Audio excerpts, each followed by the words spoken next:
Eduardo Mondlane, le père de l'indépendance mozambicaine.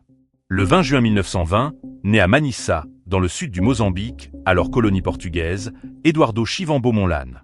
Issu d'une famille modeste, il perd son père très jeune et grandit sous le système colonial portugais particulièrement oppressif. Brillant élève, il est envoyé étudier en Afrique du Sud, puis aux États-Unis grâce à une bourse. Il obtient un doctorat en sociologie à l'université Northwestern.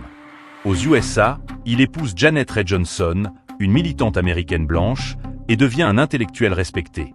Mais au lieu de rester dans le confort, il choisit de retourner en Afrique pour libérer son peuple. En 1962, à Dar es Salaam en Tanzanie, Eduardo Mondlane fonde le Front de libération du Mozambique, Frelimo. Il devient le principal leader de la lutte armée contre le colonialisme portugais.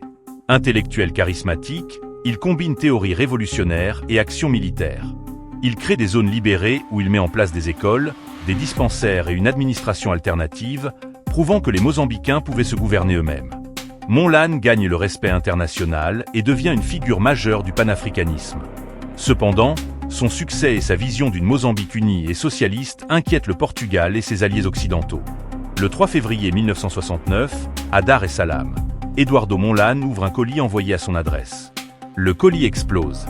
Il est tué sur le coup, à l'âge de 48 ans. L'assassinat a été orchestré par la police politique portugaise, PIDE, avec la complicité de certains éléments internes au Frelimo. Sa mort devait briser le mouvement.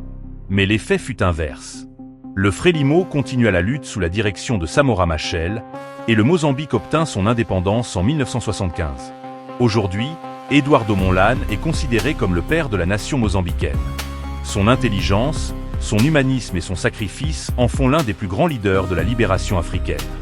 Son assassinat reste un symbole tragique de la manière dont les puissances coloniales ont éliminé les voix les plus brillantes du continent.